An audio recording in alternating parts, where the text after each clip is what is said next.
Good evening, I'm David Brown, and welcome to the season finale of the Northern Sun Experience. It's been a great season in the NSIC, from national rankings and championships to individual records and personal achievements. And to honor the 2014-2015 school year, we're counting down the top 25 plays of the season.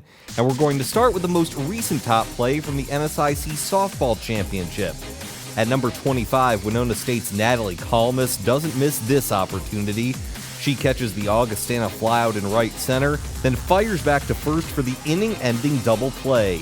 Great instincts in the field as the Warriors top the Vikings to claim the NSIC tournament crown. For number 24, we switch to hoops.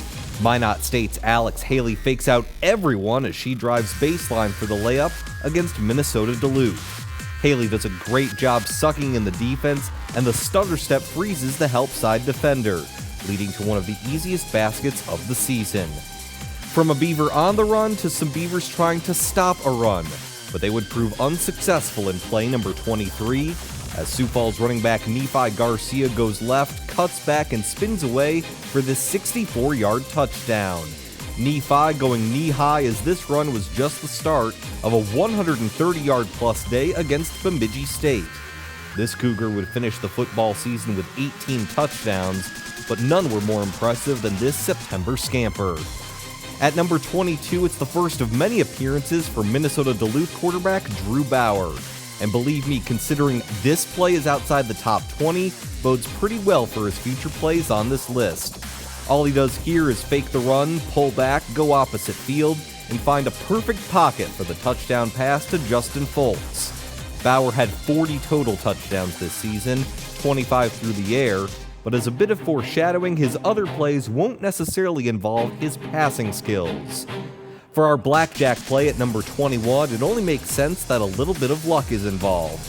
Minnesota State's Austin Ryder rides a Pittsburgh State defender en route to a 30-yard touchdown in the Division II playoffs. Fantastic awareness by Ryder. After catching the short curl, he spins and gets taken to the ground, but he never actually hits the ground. Ryder may have actually received a bit of a turbo boost bouncing off that corner as he races to the corner for the score.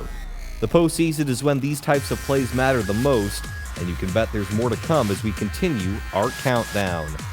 Back to the hardwood for play number 20. Concordia St. Paul's Keandra Nix with the no-look, one-handed over-the-shoulder pass to Annika Whiting for the lay-in against SMSU. Like most of these top plays, there's something to be seen at both full speed and in slow motion. Nix uses just a simple flick of the wrist to find her teammate for the easy bucket. This golden play from the Golden Bears may have been no look, but there's something sweet about seeing it over and over again. The NSIC basketball tournament produced some classic last-second semifinal matchups, and one of the two-game winners checks in at number 19.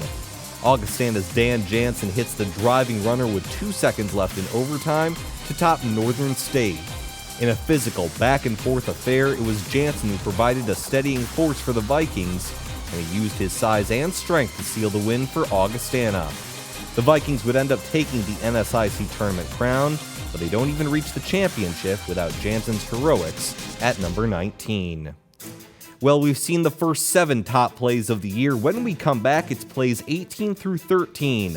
Where does our only volleyball play come in on the final rankings? Find out next on the Northern Sun Experience. The Northern Sun Experience on Midco Sports Network is presented by CU Mortgage Direct LLC, Sanford Health, and Dakota Land Honda.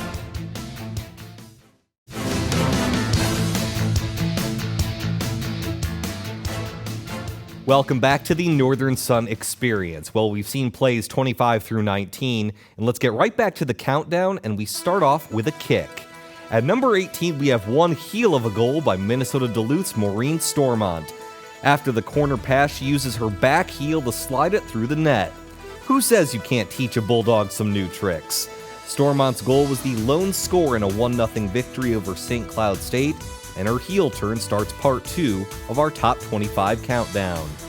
Stormont's goal deserves applause, but let's give a hand to a handy play from Concordia St. Paul quarterback Jared Russo at number 17. The Golden Bears pass is deflected at the line, but he catches the ricochet and runs it in for the touchdown. If you're a Minnesota Vikings fan, it's shades of Brad Johnson's pass to himself back in 1997. Now, Russo was 5 at that time, but this one counts for 6. Great awareness after the initial bat down, and Russo powers his way to the end zone in a play that originally looked like a dud, but turned golden for the Golden Bears. From a sweep play to a sweep play, number 16 pulls everyone to the right except Drew Bauer. The UMD quarterback makes his second appearance in our countdown, catching this jet sweep pass from Nate Ricci. Check it out again. Ricci draws the entire MSU Moorhead defense over, giving Bauer more than enough room to catch the touchdown.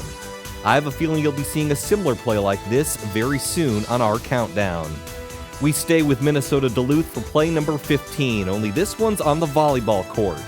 The Bulldogs' Katie Ledwell goes over the scores table for the save, and eventually Southwest Minnesota State cannot return it.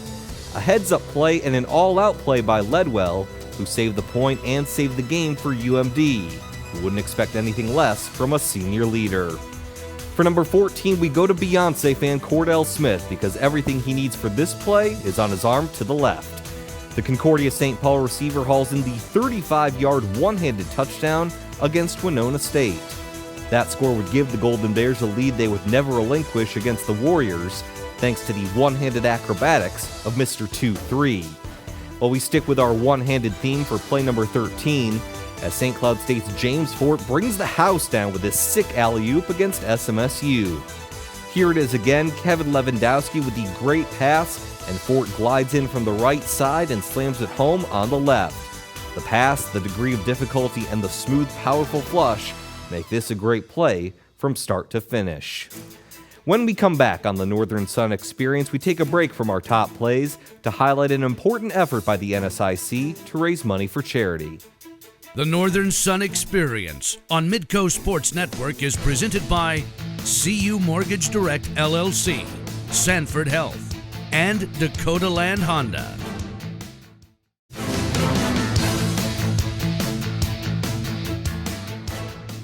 Welcome back to the Northern Sun Experience.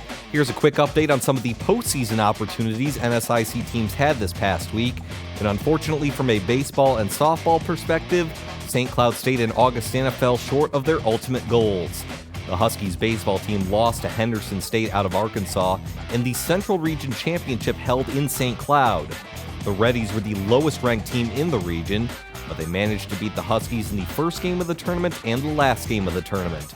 St. Cloud State finishes just short of the Division II World Series with a record of 54-5. Meanwhile, Augustana softball is experiencing deja vu, and not the good kind. The Vikings, who were hosting the Super Regionals for the second straight season, lost in the Super Regionals for the second straight season. They fell to Central Missouri, who took the first 2 games of a 3-game set. Augustana finishes the year at 53-11, and despite falling short of their World Series, a big congrats to both the Vikings and the Huskies on their tremendous respective seasons. Well, let's get to some positive news off the field. Every school in the NSIC has a Student Athletes Advisory Committee, and before the school year started, each committee set a goal to participate in the Make-A-Wish program and raise $16,000. That's $1,000 from each school in the conference. Now, numbers are still coming in, but it appears that goal has been met, with Minnesota State being the top fundraiser. Mavericks baseball player Connor McCallum says it's important for student athletes to give back to their communities. As a whole conference, getting everybody to raise $1,000 was pretty incredible to hear that as a conference we could achieve that goal, and it meant a lot just because so we could just give that money back towards a good cause.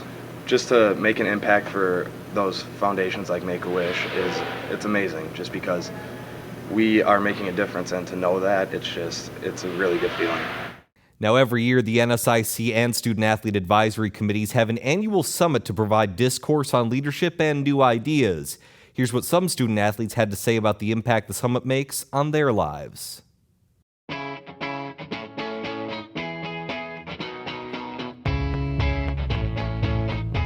The NSIC has hosted 5 SAC summits. May of 2015 will be our 6th. The summit is hosted by the NSIC along with member institutions and funded by the NCAA Grant Program. SAC Summit was a really cool event that I think has definitely helped me develop into a stronger leader.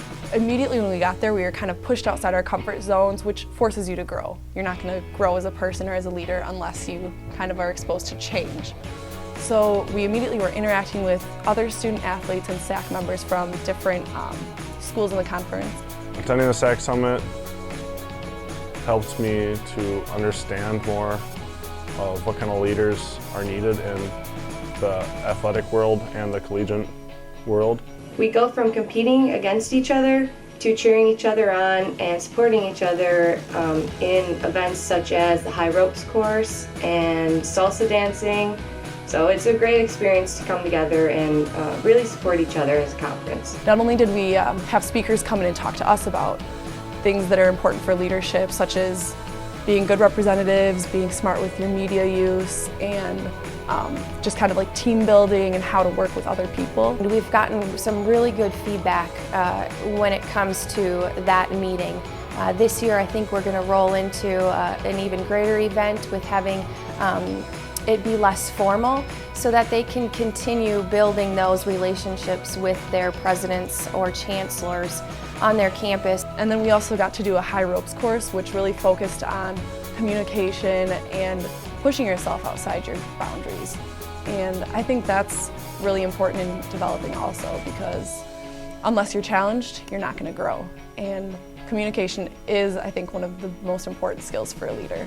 To be able to effectively communicate your ideas with others is the only way that anything's going to get changed. We're only with each other for a couple days, but being able to support each other and going through all these activities really brings us close.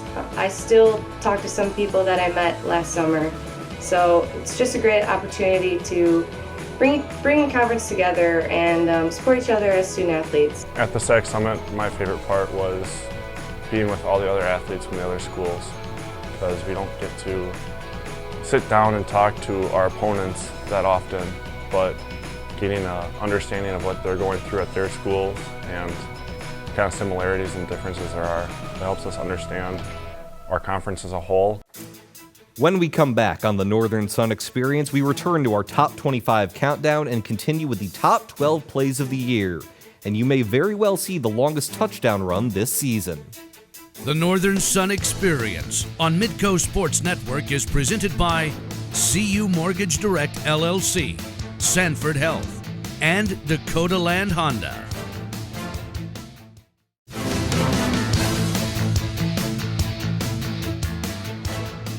Welcome back to the Northern Sun Experience. We're more than halfway through our countdown as we approach the top 12 plays of the year.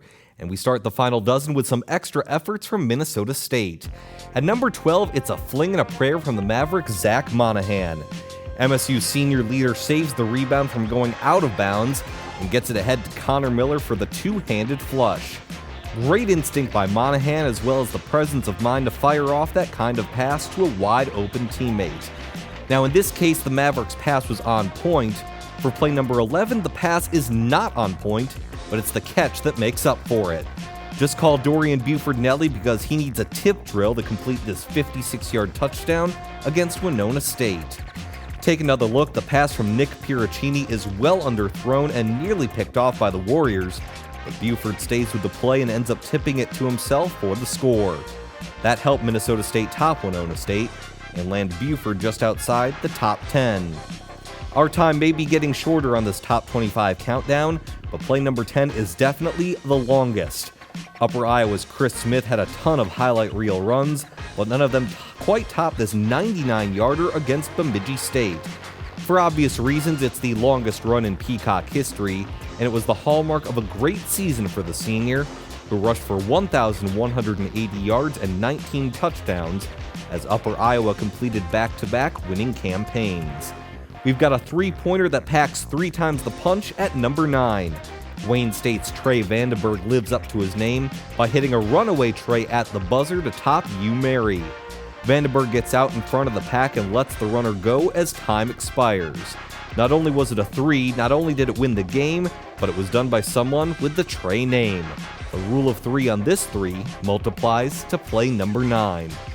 At number 8, we go back to the gridiron but stick with Wayne State for more one-handed theatrics. This time it's Cole McDaniel with the left-handed grab on 4th down for the Wildcat touchdown. The pass from an escaping Zach Osborne is a little overthrown, but McDaniel makes the great adjustment to haul it in for the score against Concordia St. Paul. McDaniel had 7 touchdowns this past season for Wayne State, but none of them looked better than number 8.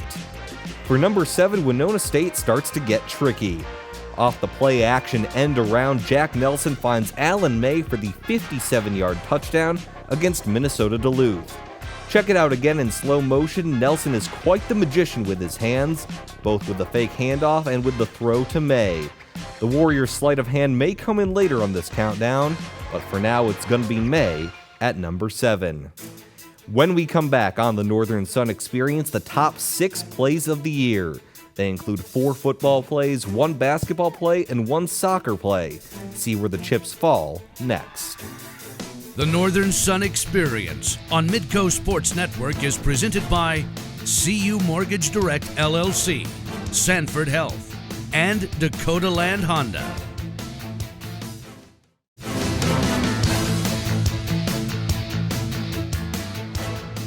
Welcome back to the Northern Sun Experience. Well, the moment has arrived, the top 6 plays of the entire 2014-2015 NSIC season. Now, I'll admit the top 3 were incredibly difficult to pin down, but in the end, precision, timing, and circumstance dictated the top spot. But first, we've got to crawl our way up from number 6. And falling just outside the top 5 is Winona State's Statue of Liberty remix against the University of Mary. Jack Nelson with the handoff to Theo Burkett, who weaves his way in for the touchdown. It looks slick in real time, but even better in slow motion. Watch as Nelson's fake pass to the left goes down into his left hand in order to hand off to Burkett. While it may not have been reflective in their win-loss record, Winona State's creativity was always near the top. That makes back-to-back plays showing off the Warriors' play action. Jack Nelson and Theo Burkett combined for play number 6. We stay with Winona State as we enter the top 5, and we technically stick with football, only the European kind. In overtime, the Warriors' Madeline Jansen nails the corner kick on a sick bend to the top left corner. Forget bend it like Beckham, bend it like Jansen. This walk-off goal gave Winona State a 1-0 victory over Minnesota State Moorhead. The precision, the accuracy, and most importantly, the result make this the best soccer play of the year and the 5th best play overall. For number 4, we go back to the first week of the football season. Augustana's Matt Gary tiptoes just inside the end zone for the touchdown against Minnesota Crookston.